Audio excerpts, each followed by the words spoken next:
Hey guys, how you doing? Ron's a Nut here. Well, I'm about to start the water-cooled Merlin SM8 build. Still don't have a name for it yet, so looking for you guys' feedback and comments here and on Facebook so we can help me pick a good name out for this system. But anyway, I'm ready to get started with the build, but before I start putting stuff in the case, one of the things that I like to do is sit back and just visualize, you know, the loop if I can. Even this early in the build, I want to take a loop and see roughly what makes the most sense. Now, as you guys all know, if you've done them before or if you've seen my videos, as you really get into it, you wind up, you know, making changes based on how things are actually truly fitting together inside the case. So, but it's always good to have a plan of what you want to do. So before I go into it, I just wanted to share with you how I actually envision where the key pieces are going to go. Some of them are pretty much no-brainers. But before I get started, I wanted to take you through that, and I think there's a major change that I need to make in order to make the system look as good as it can. So first of all, obviously this is the Thunderstorm build, or the Merlin SM8 case stripped down, and I have a 360 radiator and a 480 radiator. They're XSPC RX 360s and 480s. Now you can put radiators in the bottom, in the front, and in the top. Now in the bottom you could put the 480 or the 360, but of course either way you still have to move the power supply mounting up top, and I don't think I want to do that. So basically then that leaves the top and the front. So the front, I'm going to need some bay space, I think, to mount my the Aquaero. So I need to have at least one bay of space available. Maybe not. I don't have to mount it in there. There are other places I could, but right now I'm thinking that's what I want to do. So that means really the 360 is going to go here, and that just leaves the 480. So from rad standpoint, 480 in the top and a 360 in the front. Now pump, I have the dual bits power mod kit for 2 pumps, and I have a 250 mil reservoir. So really, you know, if you think about it, power supply is going down here, radiator, fans here, radiator at top. The pump really naturally seems to fit best right here, and that's probably where it's going to go. But I have a bracket also too from, I also have a bracket that CASE Labs has provided that you could mount things off of. So that's something that as I get into the build, I might decide to, you know, lift things up and mount them out of the way. But one of the things that I was considering, just picturing the build, is, okay, you got, you know, radiator here, radiator at the top, motherboard here, reservoir and pumps here. The flow then would be from the, you know, res to the pump, and then probably into a radiator here, radiator at the top, into the CPU block, then into the GPU blocks, and then back to the res. Now, in visualizing that, one of the things that that I did is I actually took my XSPC Razor, the new one of the water blocks for the GPUs. Now, with the case laid out in a standard configuration, that is a window on the left-hand side, when you mount your graphics cards in, basically they're going to be like this. Now, this block lights up. It has LEDs to put in, and it's going to light up. And you know, it's a pretty clean, nice-looking block. I really like the design of the block. So I want to kind of show that off. I mean, I do. If you mount it in here, basically, you know, unless you're bending down or looking up, you're not really going to see that. Yes, you will see some of the lighting from the acrylic on the edges. But what I'm thinking is that due to the flexibility of this case, I could make this a reverse layout case. So what that means is the motherboard would be flipped around. So I guess probably maybe the best way to envision it is if I flip the motherboard around so that it's on this side, if I turn this case around, basically, you know, flipping over, the motherboard is going to be right here, okay? And so what that means is the CPU then would be mounted at the bottom, and the PCI slots would be at the top. So still the radiator situation doesn't change, the reservoir mounted doesn't change, but then the loop would go from the pump. We can go from the res pump to the front rad, and maybe out of the front rad into the CPU block, and then feeding the GPU blocks. And then the GPU blocks would be sitting like this, and you looking through the window, you'd be able to see the GPUs in all their glory, with the lighting on the acrylic on the edge and also the front faceplate, and then feed up to the top radiator and then back into the top of the reservoir. So I'm thinking that type of a loop or something like that. It may not be in that order. I might move the the loops around, but certainly going from the pump and down low into the CPU block and then feeding the GPUs, or if nothing else, having the GPUs facing up so you can actually see them in the build, I think is going to be better. I think it's going to look better. So I'm pretty much decided that's what I want to do. And so what that means though is I need to flip the tray around so that we do in fact have this CPU tray over here. So it's it's mounted down lower, and well, lower actually. It's going to be in the exact same spot, except CPU would be right here, just flipped around. So yeah, so that's what I'm going to do. Take it apart and put it in a reverse layout configuration. This case is very flexible. It's designed to be able to be done that way, and as you can see right in the front panel, same cutouts exist over here on the other side. So I've got to remove this, put it in this side here, and then of course remove the whole side, the motherboard tray wall, and then flip it over so into the other side of the case. So I'm going to go ahead and do that now. I will attempt to do this in fast mo so that you can see what it takes to do that, but if I get in the way too much, I might edit it out. So all you'll see is the tray in this configuration, and then I'll have it, the next shot might be showing it in a reverse layout configuration. Alright, so come along for the ride.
took about 30 minutes to do in real time, and with a couple of little breaks in there, but so that wasn't difficult.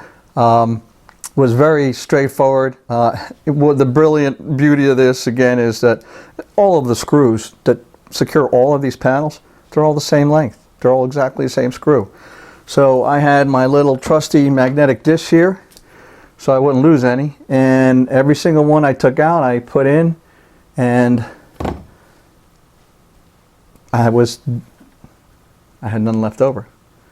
That's even better. So anyway, so taking a look at the case, now you can see here is the reverse layout, and power supply is still going to go in the bottom. We're going to put the 360 in the front, the 480 in the top, and now the pump will be here, so we'll have the pump feeding the rad, probably coming out the rad to the CPU, then the two GPUs, then the 480, and then back into the top of the reservoir. So I think that's what I'm going to do. At least that's the plan. And bottom line, even if that is not the exact loop order, having my graphics, my beautiful graphics block showing, sitting right up top, so when you look inside that big window, you'll see these two cards in SLI, as opposed to the other way. You just be looking at the back side of the card, and I don't have any back plates for them. I don't know if they'll work with these blocks. I've got to look into that. So I might still have back plates. And the other thing too is when you put in the cards this way, you have the whole strength of the PCB. So it will help prevent some of the sag because you have the bracket support of the card. Whereas in this way, you notice you guys can get more sag from the cards because you don't have the full bracket support mounted to the card there. So, but I think between that and if I can get back plates that'll fit on here, that'll be great. But at least you'll be able to see the beauty of the card this way. So, so that's it right now for the reconfiguring of the case into a reverse layout. Now let's get started with the build. Here's a quick look at the use of some carbon fiber wrap. 3M makes this in many different colors, and to match the color theme with the motherboard, I went ahead and wrapped the 480 res in some carbon fiber. It's my first time doing it, so I'm really not going to show you how I did it because it was pretty ugly. But actually it was my first one. It wasn't that bad. So some more trimming. I'm sure I'll learn a lot. I got to make some holes for the for where the radiator screws, the fan screws will go through. But that's a look at the 480 done. Now I've got to do the same thing for the 360. So just a sneak preview, if you will, of what's to come. It's going to be interesting to see, depending on which fans I put on here, how it's going to look inside that white case. So anyway, we'll see. Like somebody posted on Facebook, if it's done right, it's going to look sick, and if I don't do it right, it's going to look sick. So, all right guys, now it's time to mock fit the radiators in here. I mean, obviously the 480 is going up here in the top, but I'm not sure whether I'm going to have it towards the front or the back, where the fittings would be. So I've got to mount the 480 to the top panel. So I'm going to tack it in there and then see what it looks like. And then in the front, we got to put the 360, and that needs to be mounted to this flex bay for the radiator. So I've got to take this apart and mount them on there. And again, not sure which way to orient the fittings. Either going to be low, so coming from the pump into them, but then there's a lot of tubing that's got to be run up. So I want to try to minimize much tubing, or at least if I could find a way to hide it back out of the way, maybe up behind the side here. But let me get it mounted to these panels, and then we'll have a test fit and see what they look like, and I'll show you. To mount the 360 rad into the radiator flex bay, you have to take apart, it's a sandwich clamshell. You got 3 screws on this side and 3 on this side, and then what that does is removes the vent from the front and allows you to mount the radiator to the panel or certainly when I have the fans in, I'll have the fans mounted through here into the radiator. So just wanted to show you that. I'm going to do that now. Okay, for the first mock-up, I actually pulled out the pump top and reservoir, and I know they're not on the stands and the mod kit's not there, but just to give an idea where the in and out on the pump are going to be. So if I do it this way, I've got all of the fittings for the rads close together, but when you add a fan up here and then the fan in front of here, you're not really going to be able to get tubing easily through there. So I could do it, there's plenty of space on either side, but still that means a long run from here or from somewhere off the motherboard. So I'm not liking that idea right now. So let me flip them around. I'm thinking maybe if I put this guy to the bottom and have the rad involved here, and then have this guy turned around and have the fittings at this end to connect to the GPU. I'm thinking maybe, and then easily return back to the reservoir. But let me turn it around and take a look and see what they look like. But okay, I turn the 480 around so I have the fittings down at the back end, and I flip the 360 around so the fittings are at the bottom. So right now, if I have the pump oriented this way, the out is right here. So if I do it the way it's laid out here, it will be out to the CPU, then the GPUs, then to a rad. Then I could probably tuck tubing all the way along the back. And one thing I remembered is the Aquaero, I'm going to put a water block on the Aquaero. So the water block on the Aquaero will have to be in the loop, right? So it'll go through that and then come down to this rad, and then back from this rad into the back of the block here, or I could run it to the top of the reservoir. So that is one way to do it. And also you have to consider that I am going to have fans up here. So, and this will work. I think if I did push-pull, which I'm not going to do, then it encroaches on my ability to put the Aquaero there, right? Because it's going to come down. And now I can mount the Aquaero elsewhere, so I'm going to be considering that. But right now, that's not a bad setup there. And then I could flip that back around and have that to the Aquaero and then to this, and then coming out of the rad back into the top of this. Actually, I like that idea. Let me put that back the other way. Or I could come out of the pump, go in and out of this radiator, right? And then come back to the CPU and the graphics card. Or I could do the loop the other way, right? Go out and back around and then come through. So I don't know, let me flip it back around on this side. I think this is going to be the proper position for the 480. Back up here either way to go from the GPUs right into this rad.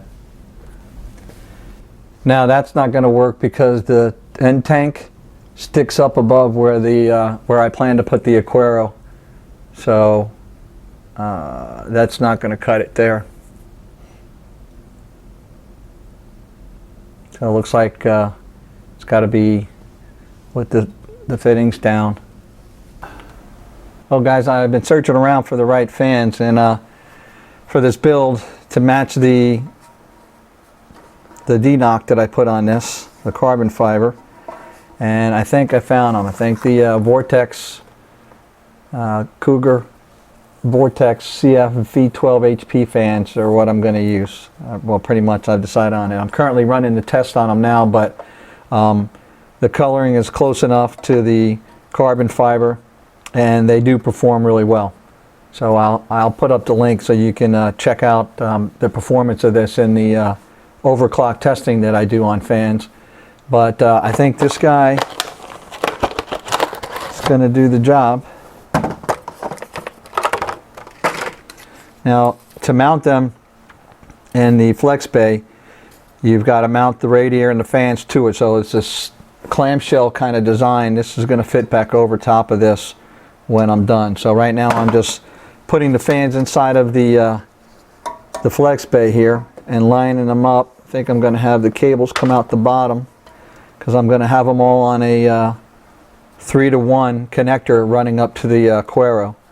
So right now that's the deal, and it's going to be, these are going to be the push, and then the pull will be on the other side. So I've got them lined up here now. What I need to do is I bought some black 632 1¼ inch screws. Now you won't see them so much in here, but on everywhere else where I have the fans, you'll have the nice black passivate screws coming through instead of stainless. So I'm trying to keep this orange, black, and white as best I can, this whole build, and that's it.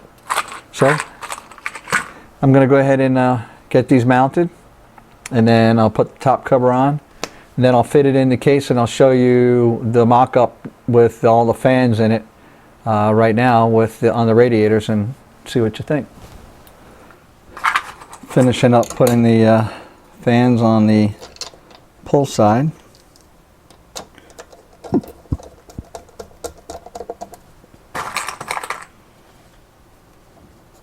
Tell you, I like these orange corner, the anti-vibration mounts. They, especially with these fan grills, they just soak right into the mound there. And then on this side, I did the same thing.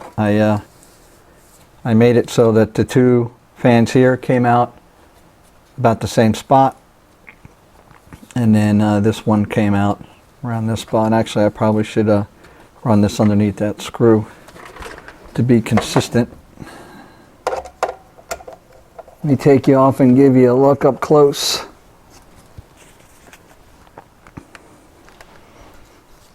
Now these will be out of the way and run back up, but there's a shot there. It's going to be a challenge to mount that Aquaero up there. We'll see.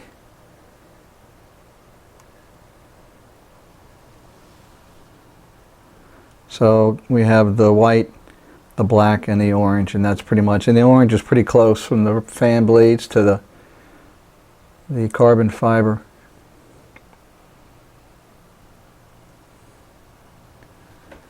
All right, so that's it for mounting the fans right now. And the next step is going to be to I think I'm going to have to mount the fan controller. So mount the fan controller and dress the fan cables up. I think that's going to be the next thing I need to figure out how to do, is to see how they're going to go, the Aquaero and then the Poweradjust. So I have a couple, 2 5¼ inch bays worth of stuff to fit in one 5¼ inch bay, but with this bracket right here and this mounting here, I'm thinking I'm going to be able to put maybe two 5¼ inch bays worth of material up in this top space here. So, well, that'll be coming up next. All right, guys, so you can see that there's only one 5¼ inch bay available, and I need to mount the Aquaero controller and also the Poweradjust. So I gotta mount up the two. Now they're designed to be mounted on 5¼ inch brackets with faceplates that actually go in a bay, but I'm not sure that I'm going to be able to do that. I have an idea to be able to mount both sets of brackets inside that space there with the aid of this support bracket here. I have actually mounted one of the short stubby CASE Labs adapters here. Then I have another set right here. So we're going to take a look and see how well I'm going to be able to work that in there. So You can see I've got this space. I have a bracket right here. So I've got a bracket on one side and I got extended through. This is covering the radiator that's up in the top there. So let's take a look and assemble up we're going to assemble up the Aquaero brackets and power adjusts and see if we can get them mounted in that space. So what we're going to do is we'll take a look at these guys on the bench, do an open box and quick look and then assembly. Well, I have a suite of Aquaero water cooling pieces here, the Aquaero controller and a couple of power adjust and a high flow sensor and also a water block to mount onto the Aquaero controller. So what I'm going to do is go through and do an open box and take you through each of them and see how they go together. So in the Aquaero packaging, the LT comes with the Aquaero controller itself, what you see here, the circuit card assembly. It comes with some these mounting brackets. It comes with this USB cable, and it comes with 4 thermal sensors, and also the manual. So now this block here, I think it cost about 10 bucks. It comes with no additional heat sink on it, at least the LT version does not. So that was something I added when I run this under air. But you don't have to have it if you only have like one, or if you only have a fan per or something. If you're just using it strictly as a fan controller and you're not loading it big time, that is just without it is fine. But anyway, I'm going to use it to run the water cooling equipment in here, and I'm going to run multiple fans off of them. So let me take you through each of the ports on here and what they do. Now this is a fan connector, and it actually handles like 1.65 amps per channel.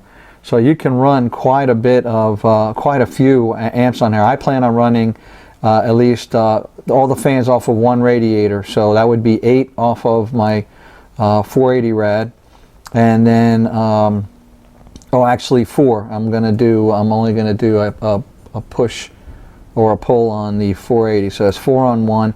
The 360 is going to have push pull, so that's going to be 6 fans, and then we have the case fans that'll also be on it. So I plan to use these 3 ports to run my fans off of. There is a PWM control fan on here, fan number 4, I believe, and then these are 12 volt PWM. They're pulse width modulated 12 volt with a maximum current load of 1 amp. So they have specialty connectors, so they must be for from some Aqua computer specialty devices. I'll have to check that out. Then there's an infrared LED connector right here, and then we have here for Aquabus, you have a couple of connectors here, and that's for communication with other devices. So there's a low speed and high speed bus, so you can put a multi-switch on it, a tube meter, and power adjust. So, and that's one of the things I'm going to be using is I've got power adjust, so I'll be connecting up to these Aquabus connectors on here. Then there's an RPM speed control here, so you can get a TAC. Then you have the thermal sensors. This is where I run my thermal sensors off of, so I'll have a number of those, and there'll be thermal sensors connecting to there that are both for air in the case, and let me get the other ones I'm going to connect. All right, so in addition to the regular thermal sensors, I also have a couple of these are actually Aqua computer temp sensors that are in line. So you put them in line in the radiator or your reservoir or wherever you want to in the loop, and they have G-core fittings, and so the coolant will flow through these, and it also allow you to to put a compression fitting or whatever else you want to tap through it to get a reading. So I will definitely be putting one probably coming out of one of the radiators to get a temp, and then one going into another device either into the reservoir or into a block or coming out of a block. I think I might have 2 more of these. So I'll be using those, and I'll be populating these sensors with these. And also I also have some Monsoon.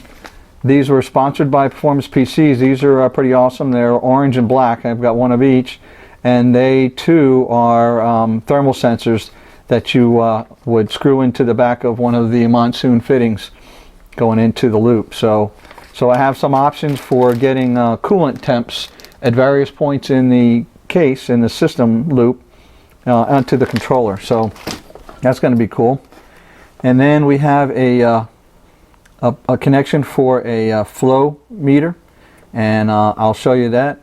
Then you can actually connect up LEDs to it as well and control some LEDs, so you could actually, you know, if your temperature of your system gets to a certain point, you can actually configure it so the LEDs will, the red LEDs would come on, or if you have LEDs that'll change color, I believe you can change the intensity of them. Let's see here, then I see there's a relay connection port and a standby port for your system. So those are all the connectors, and I'll be using quite a few of them, and you'll see them as I connect them up in this system. So now let's take a look at some of the other pieces that are going into this system. So here we have a Aqua computer. This is a high flow G-Quarter AquaStream XT Ultra Poweradjust. This should be a meter. Let's see, I have not opened this yet. We have here a high flow.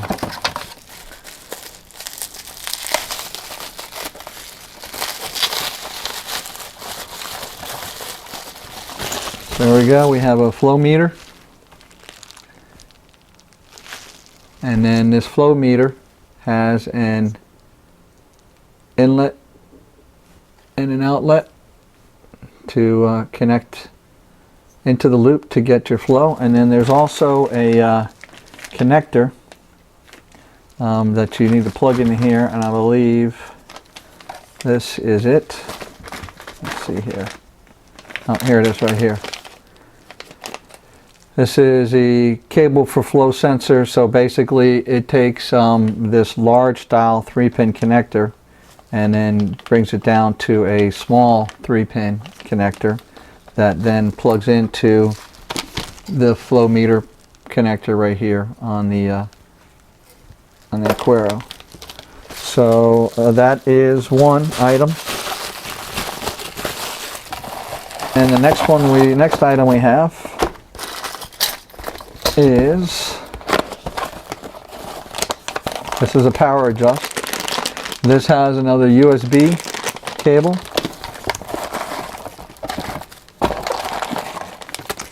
And this actually comes with some power cables. So I have a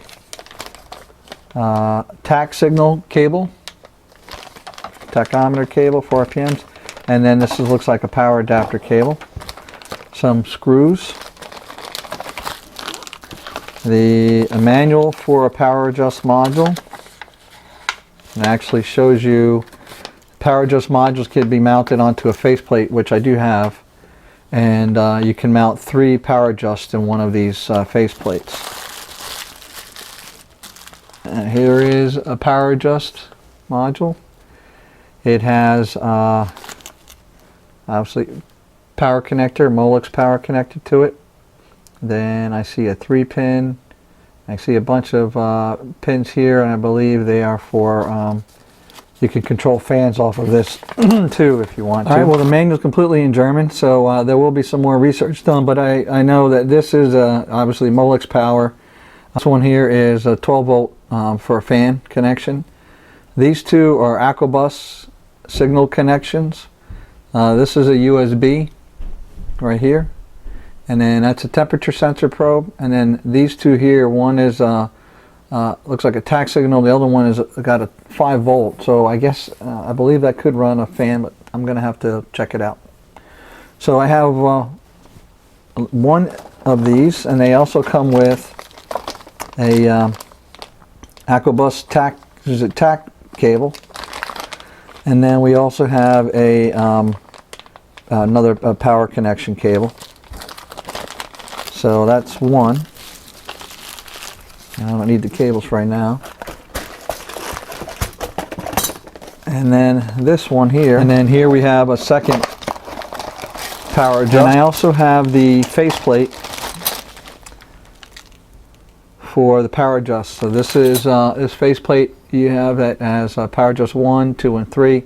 I'm going to be mounting those two power adjusts at the back of here, and then my plan is to then mount this into the front of the Merlin and the SM8 case, and then find a way to mount this guy behind it so that I can make the necessary connections so they're not too far away.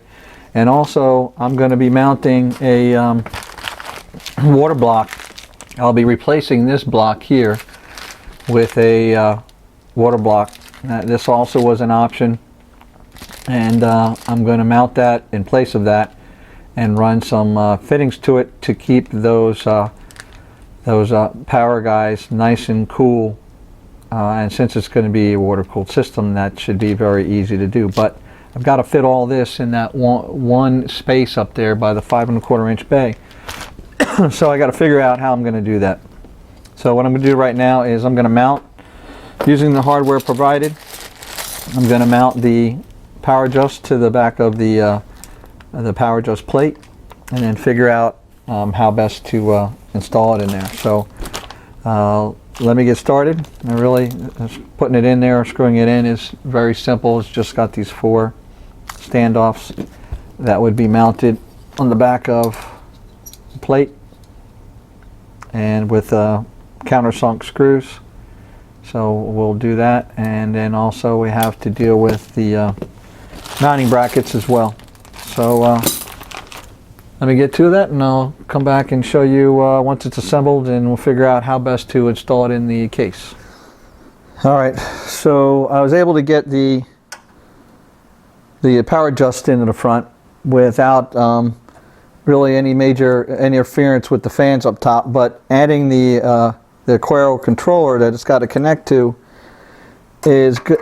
It will fit maybe right about here, but that's down a spot, and I have to figure out how to mount it. So these are the brackets that go into a 5 1/4 inch bay or that kind of. So I'm thinking of various ways, even using this bracket up here to mount it, but I can't seem to do that. So I realized I have some UN rad brackets here. So what I'm thinking is I could mount these guys here with the standoffs, one on each side, and then mount the controller hanging off of this fan on the radiator right here. So that's my plan right now. I'm going to see if I can get that to work. If that's the case, that's great. I got a short run between cables, no interference with fans, easy access to connect up all of the fans and the power adjust right here when I open the door. So I like that idea. So that's my plan. I'm going to see if I can get these guys to work. So let's check it out. All right, so here is one solution. Using those UN brackets, I have the Aquaero controller mounted here, so I can connect between the power adjust to the card here. The one thing though I need to consider is I have a water block to replace this. So now the water block would fit, but then I've got to put some fittings on there. So I need to go check fitting height and see if the door will still close. I'm going to have to get right angle fittings to connect up to this guy. And this profile is certainly lower than those guys, but with the fittings on there, I don't know that I'm going to have enough room to close the door. So if not though, with these UN brackets, I could probably mount it anywhere else though. I'm going to take a look at now maybe mounting it up here or some other places in the case. But again, I need to have, if I'm going to have water cooling, I got to be close by some fittings, and I've got fittings down here on the rad, you know, to get into the loop somewhere. So let me work that right now and see what other options we have for mounting that controller.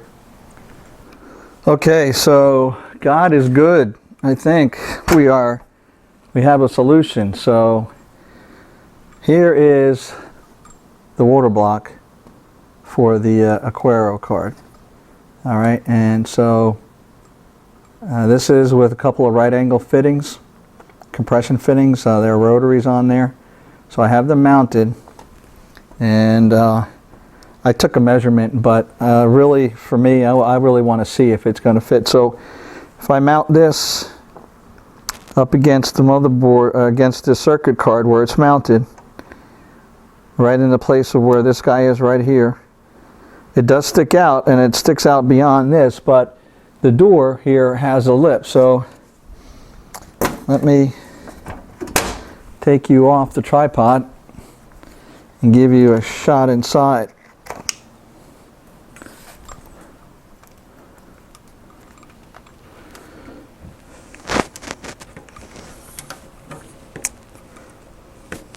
All right, there you go.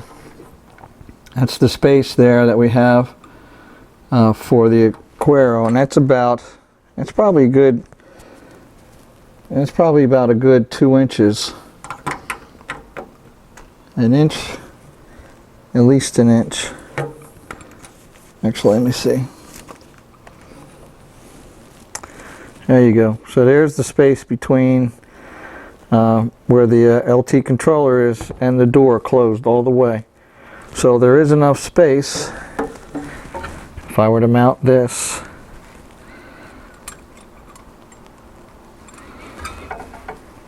on the circuit card, there's enough room to close the door. So it's tight, but I like that solution.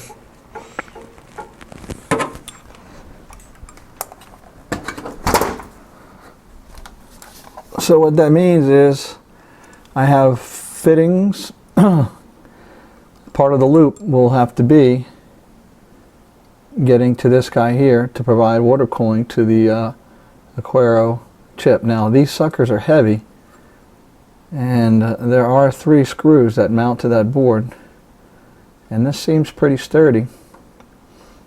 So that's what we're going in with. We'll see how well it works, but there is space, and I'm going to check the other side. Actually, let's check it together.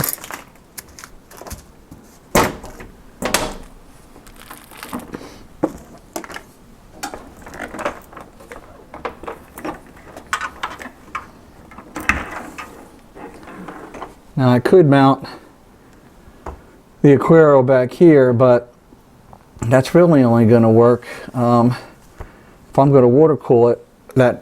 Those chips there, I'm going to have to bring tubing through here, and that's going to be a pain. It would be out of sight, but then it's much tighter here than the other side with space for cables and connections. So no, I think what you see is what you're going to get. It's hidden out of the way, and you won't see it looking in this way. You'll just see everything else. Right? And then when I open the door, you'll see some fittings. You probably see the tubings going around depending on how I route them. But yeah. Alright, I think that's the solution. So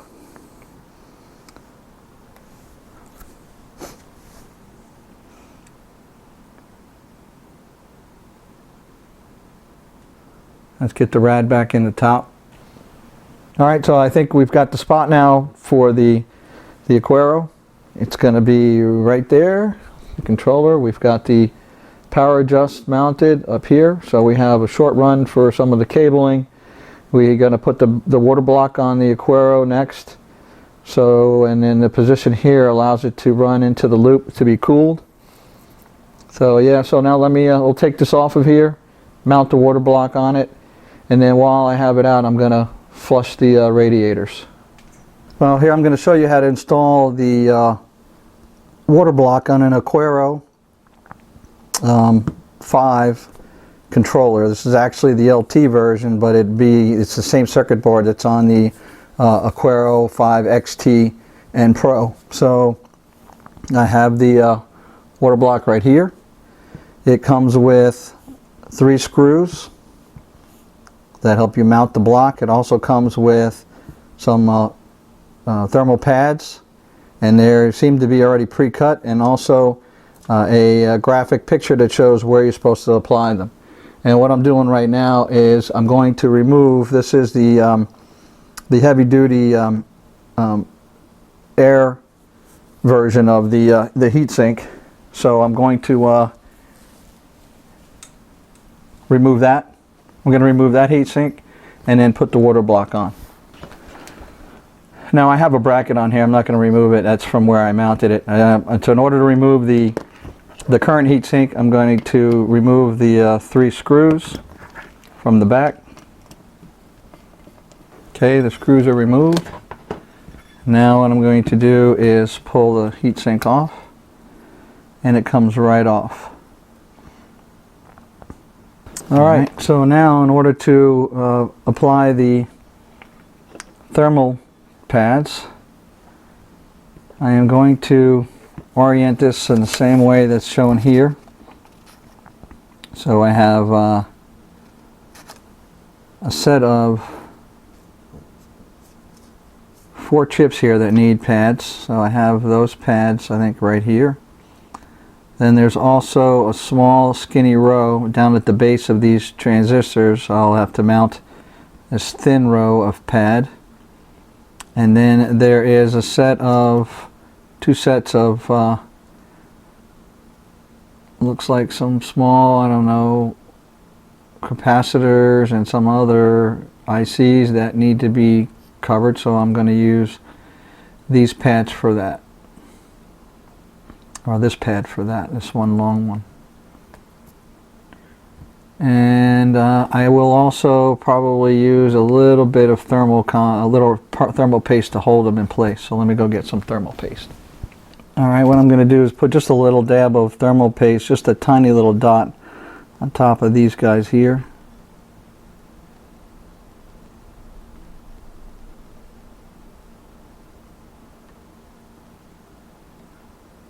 Just to help with the conductivity of the heat on these guys. And I'm not going to do it for the other guys. I'm just going to lay them on top.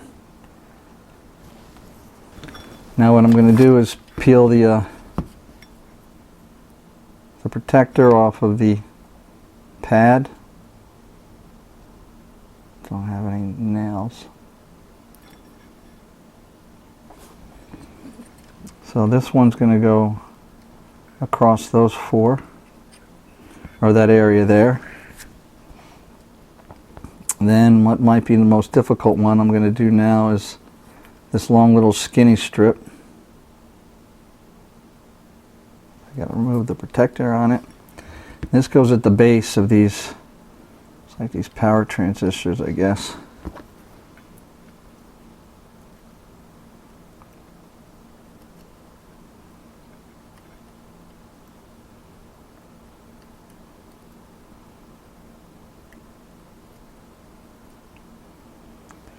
I'm trying to lay this down flat.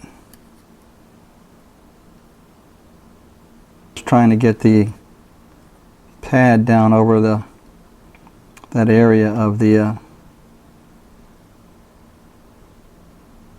transistor there. Looks like. Alright, then I have these 2 pads. Each one is going to cover over 1 set of those. So let's get the protective material off them.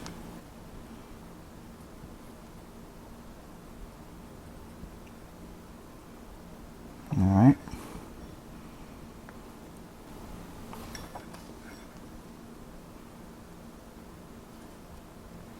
Alright.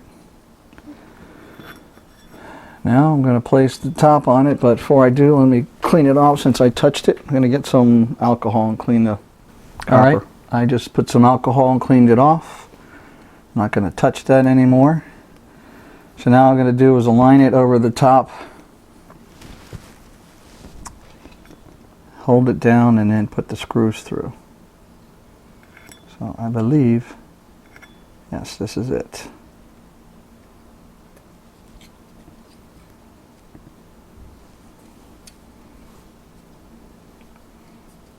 I'm holding it in place. Put the first screw through.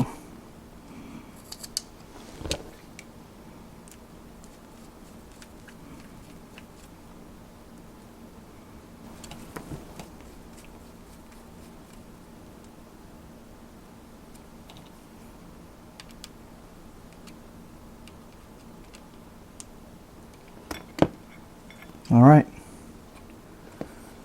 Here's how you install the water block on an Aquaero LT controller, or Aquaero 5 XT or Aquaero 5 Pro. Alright, well, I'm flushing out the radiator now. Just thought I'd show you the setup if you haven't seen me do this before. This is a relatively inexpensive setup. You can certainly flush the radiator differently. Some people connect hoses to it, but I like to use distilled water. So what I have here is a regular, home water filtration filter that I got from Home Depot, and then I've got some, tubing, regular tubing. Some of the tubing I got from Home Depot as well. It's not the nice Tygon or anything you put in your system, but it does the job here. And then the key thing is some of the fittings. I've got some coolants, quick disconnects that that I use, and so I've got a male and a female on. I got the males into the radiator and females on the tubing. Is just a pond pump. So I've got the pond pump inside the bucket full of distilled water, and it pumps it out and into the rad, and then through the rad, of course, and then back out, and then into this filter, and it gets filtered and then comes back out of the filter and back into the bucket. Alright, so that's pretty much the setup. The pump cost about 20 bucks, 25 bucks. Tubing, you know what that is. And then this filter I think cost about $40 or $50. And I have it sitting inside this dish because it won't stand up with all the tubing on it. And then the fittings, the quick disconnects, cost about, those are probably the most expensive pieces. If you want to use that, you can just use regular tubing, but fittings. But I just have, and I didn't tighten that on there really good. But those, I don't know what they are, about $12, $13 for each piece. I let it run for about 25 minutes, a half an hour, whatever, just to thoroughly flush out the radiator. And there is no switch on those pumps. It's once you plug them in. So I've got it plugged in right now, and I unplug it to stop it. So that's it. That's how I flush my rads. Alright guys, so I think now is the time to end this video. We've got the radiators flushing. We now know where we're going to mount the Aquaero LT controller and how it's going to connect up to the Aquacomputer Poweradjust for the Aquaero. And we also have the water block installed on it. So at this point right now we're going to stop. And I hope you liked this video, and I hope you're still interested in how this guy's going to come out. I am. So if you did like, please like and favorite. And if you're so inclined, please subscribe. That's it from Ron's and Nut. Thanks for watching.